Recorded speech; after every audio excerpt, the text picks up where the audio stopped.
The knock on the door came before sunrise, sharp, impatient, and familiar. Clara Bennett didn't need to look.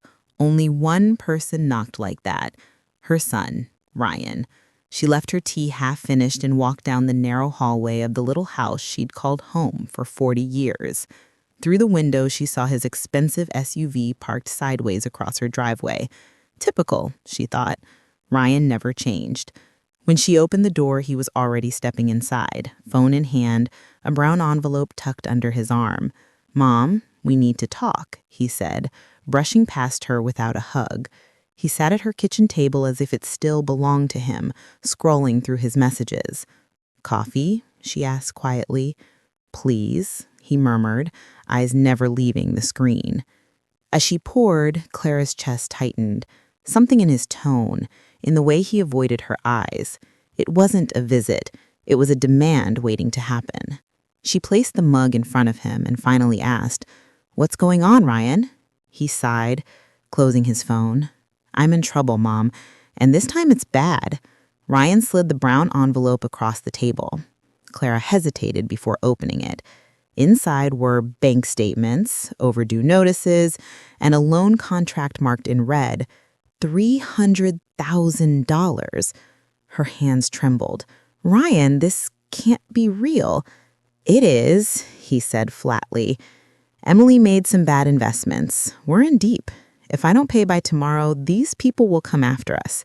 He took a sip of coffee, completely calm. "You still have your savings, right? From Dad's pension and the apartment sale?" Clara froze.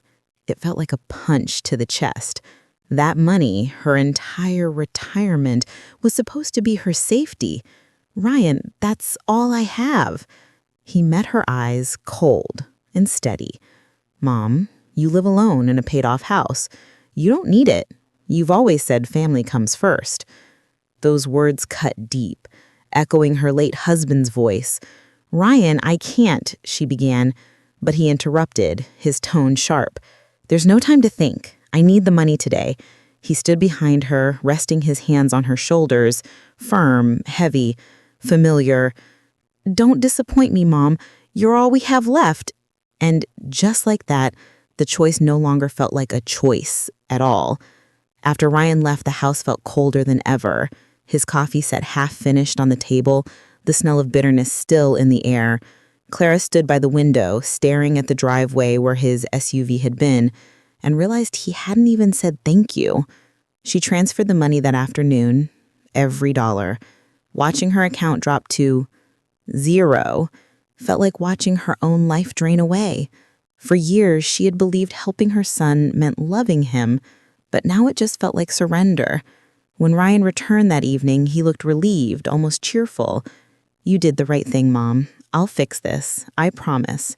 He kissed her forehead and left as quickly as he came. Hours later, Clara sat in the dark, unable to breathe.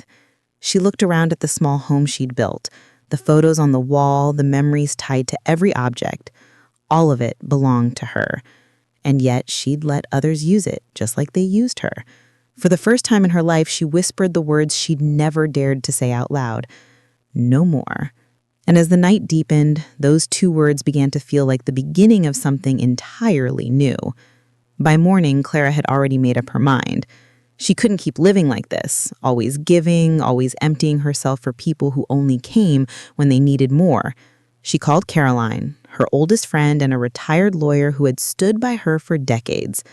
When Claire explained everything, there was silence on the other end of the line. Then Caroline said simply, "Pack your things, I'm coming over." 2 hours later, Caroline arrived with coffee and determination. "You've spent your whole life rescuing others. Now it's time to rescue yourself." Together, they drove to the bank. Clara transferred the little she had left into a new account under Caroline's name, safe from Ryan's reach. Then they visited a notary, updated her documents, and arranged for her to leave town that same evening. As the sun began to set, Clara wrote a short note and left it on the kitchen table. "Ryan, don't look for me. The disappointment is mutual." She took one last look at her house, the home where she'd once felt loved, and whispered, "Goodbye." When she closed the door behind her, she didn't cry. She just exhaled, long and deep, as if she were breathing for the first time in years. Caroline's lake cabin sat at the edge of a quiet little town in Florida. It wasn't big, just one bedroom and a porch that faced the water. But to Clara, it felt like a palace. She opened every window that first night, letting the warm breeze rush through the curtains. The air smelled of salt, pine, and freedom. She brewed a cup of tea and carried it outside, listening to the soft ripple of waves brushing the dock. Her phone sat on the table beside her, buzzing every few minutes with Ryan's name flashing on the screen. 17 missed calls, dozens of messages. She turned it face down and stared at the reflection of the moon dancing across the water. For the first time in her life, no one was demanding, yelling, or needing her. The silence was strange, but beautiful. Clara closed her eyes and whispered to herself, "So this is what peace sounds like." She didn't know what tomorrow would bring, but for tonight, the quiet was enough. It was steady. It was hers. 3 days later, Clara's peace was interrupted by a call she didn't expect, her daughter-in-law. Clara hesitated before answering. "Emily?" "Clara, please don't hang up," Emily said, her voice shaking. "Ryan's out of control. He's been drinking, calling everyone, saying you abandoned him. He's different, angry." Clara's stomach turned. "Is he hurting you?" A pause, then a whisper. "Not yet, but he's desperate. The debt, it's not just $300,000, it's more. And the people he owes, they're dangerous." Clara's heart sank. She gripped the phone tighter. "Emily, listen to me. You need to take the kids and leave. Go to your parents. Don't wait for him to fix anything." "I can't," Emily said through tears. "He controls everything. Our accounts, our car, even my phone. I had to borrow a friend's just to call you." Clara took a slow breath. "Then you do what I did. You disappear." "Disappear?" Emily whispered. "You'll find me."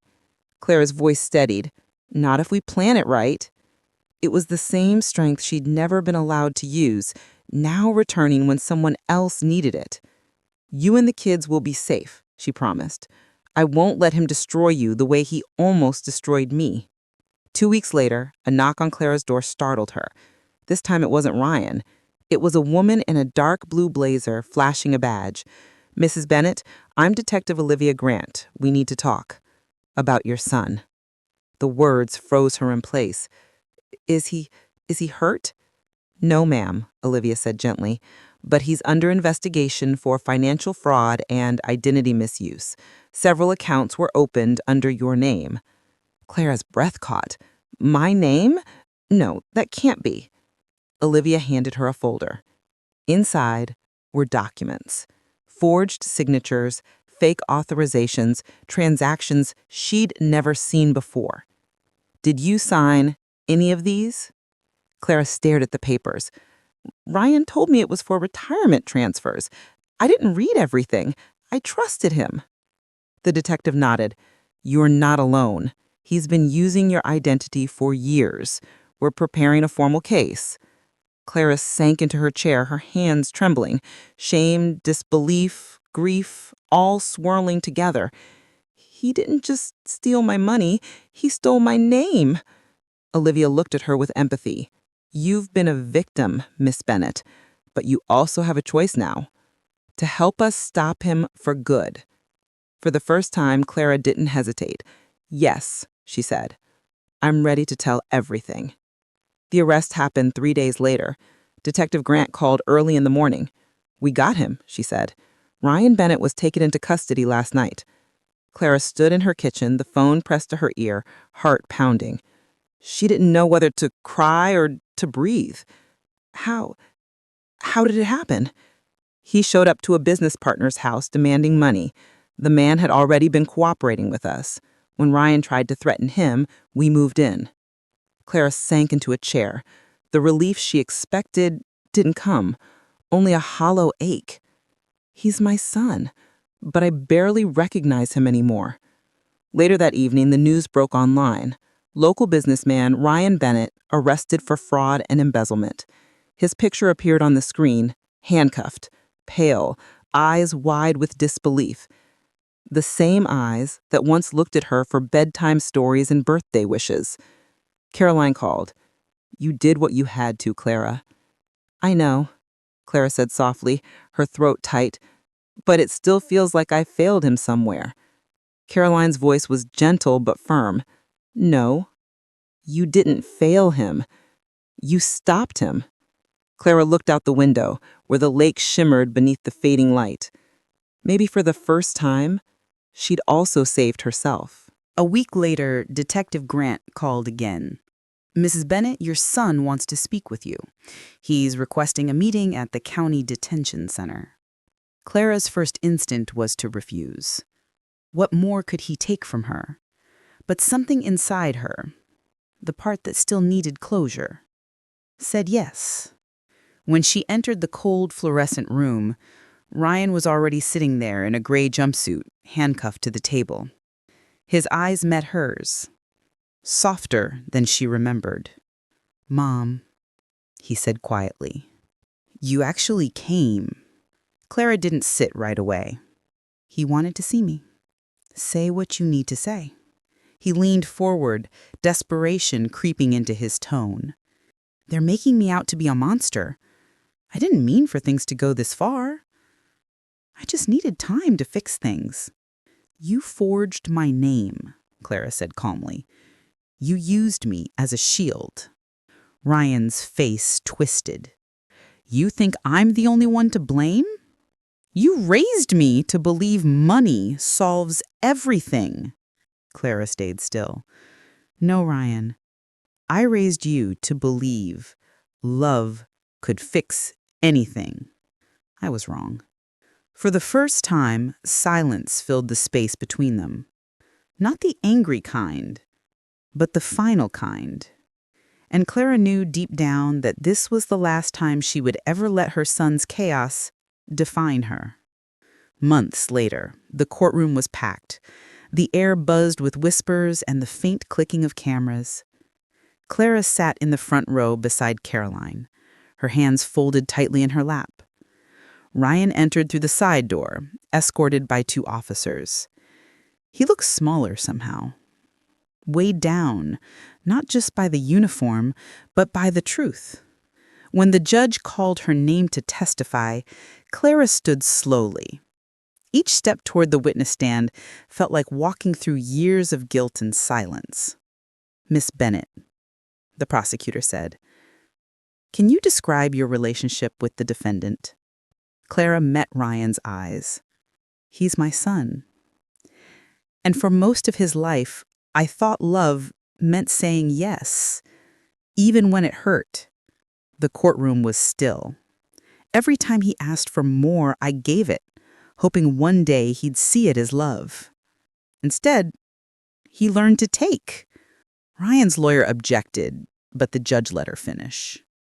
"When I finally said no, I thought I was breaking our bond, but I was only breaking a pattern that was destroying both of us."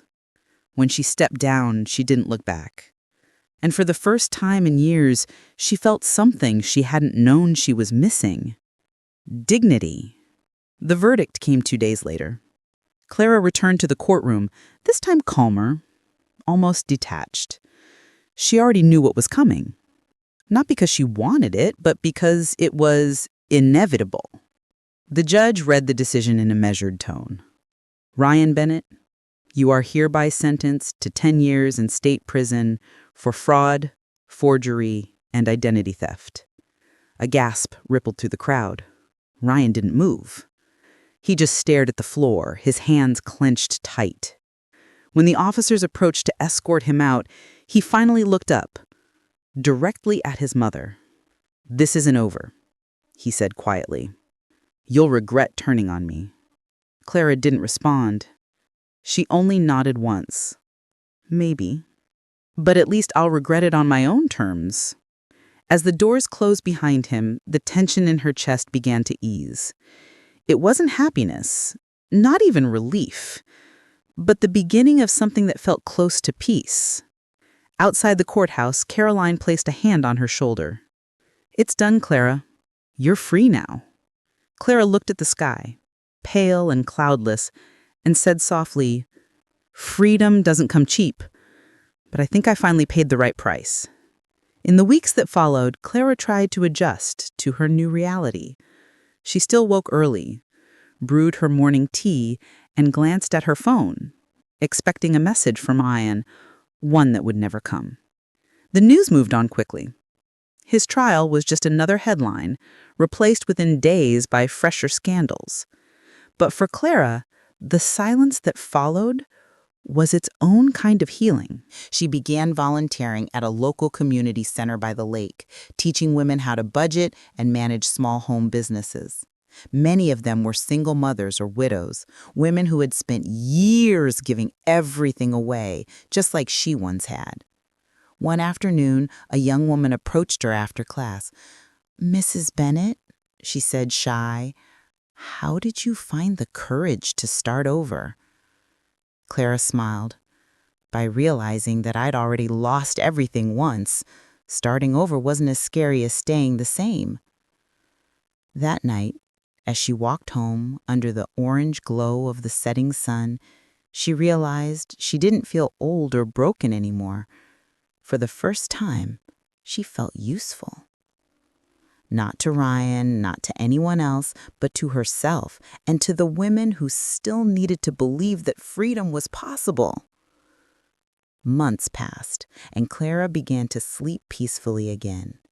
But one evening, as she returned from the market, she noticed a black car parked across the street from her apartment. The windows were tinted, the engine off, but something about it made her uneasy. She told herself it was nothing, just paranoia, until she saw the same car the next day and the day after that. Her phone buzzed that night, a text from an unknown number. "You think you're safe. He still has friends." Clara's chest tightened. For a moment, fear threatened to take over again. But then she remembered Detective Olivia Grant's words. "You've taken back your life. Don't let him take your peace, too." The next morning, Clara went straight to the police station. Olivia met her with concern, but also respect. "You did the right thing," the detective said. Within hours, the car was traced to 2 of Ryan's former associates, now under investigation for intimidation. As they were taken away, Clara stood by the window, watching the patrol lights flash blue across the quiet street. The fear she felt wasn't gone, but it no longer controlled her. She whispered to herself, "Never again." And this time, she meant it. Spring came to Clearwater Bay with gentle mornings and long golden evenings.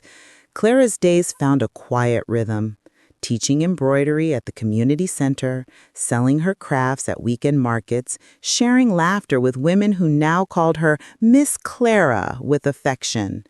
She no longer checked her phone for news about Ryan. Detective Grant still sent the occasional update. He was serving his sentence without incident, attending therapy, working in the prison gardens. It was enough to know. One afternoon, while packing up her booth, Clara noticed Emily standing nearby. She looked thinner, worn, but alive in a way Clara hadn't seen before. "I wanted to thank you," Emily said softly, "for everything, for helping me find the courage to leave."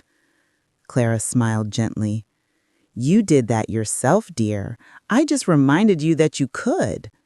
They stood together, watching the waves crash beyond the pier. 2 women who had lost nearly everything and somehow found themselves in the process. As the sun dipped low, Clara whispered, almost to herself, "I thought peace would mean silence, but it turns out peace sounds a lot like laughter." And for the first time in decades, she truly meant it. Nearly a year later, Clara found a letter in her mailbox, the handwriting unmistakably Ryan's. Her heart stuttered as she unfolded the pages, bracing for manipulation, for guilt. But what she read instead stopped her cold. "Mom," it began, "I don't expect forgiveness. I'm writing because my therapist asked me to face the truth, and that truth begins with you. I used you. I blamed you. I learned control from Dad and never questioned it. I thought taking meant strength, but I was wrong." He described how therapy forced him to relive every lie, every moment he twisted love into leverage. "When you left," he wrote, "I hated you, but now I see you were the first person who ever said no, and that no saved my life." Clara read the letter twice, then a third time. There were no promises, no apologies, no begging for answers, just honesty. For the first time, Ryan's words sounded human. She folded the letter carefully and placed it in her journal beside a pressed flower from the lake. There were tears in her eyes, yes, but they weren't for grief. They were for closure, for the boy she once knew and for the woman she'd finally become. 2 years after leaving her old life behind, Clara stood on a small stage at the Clearwater Women's Center. Behind her, a banner read, "Rebuilding After Betrayal." Rows of women, young, old, tired, hopeful, filled the seats before her. She took a deep breath, hands steady at the podium. "My name is Clara Bennett," she began, smiling faintly. "And I once believed love meant never saying no." A ripple of recognition moved through the crowd. "For decades, I thought being a good wife and mother meant giving until there was nothing left. I thought if I sacrificed enough, they'd see my worth. But all I did was teach them how to take." She paused, letting the silence linger. "The day my son demanded every dollar I had was the day I finally broke and began again. Saying no didn't destroy my family, it saved me." Dozens of eyes glistened as Clara's voice grew stronger. "You can start over at 50, 60, even 70. Peace doesn't mean forgetting what hurt you. It means refusing to let it define you." When she finished, the audience rose to their feet in applause. One woman whispered, "Thank you. You made me believe I still can." Clara smiled softly. "You can," she said. "We all can." That night, Clara sat on her porch overlooking the quiet water. The air was warm, the sky a wash of gold and indigo. She closed her journal and smiled, not because life was perfect, but because it was finally hers. The money she'd lost was gone forever. The years she spent trying to fix broken men, her husband, her son, could never return. But what she gained was something far more valuable: the strength to stand alone and the peace that comes from knowing she no longer owed anyone her silence. Her phone buzzed with a new message. It was from Emily. A photo of the kids building sandcastles, their faces bright with joy. Beneath it, a single line. "They ask about you every day, Grandma." Clara's eyes softened. She whispered to the sea, This is enough." She raised her glass toward the horizon, her voice steady and calm. "To freedom, to every woman who thought she had to break to be loved." Then she turned on the small camera beside her and began recording her story, her voice gentle but resolute. "If this reaches you, don't forget to like, share, and tell me where you're watching from. Remember, it's never too late to start again."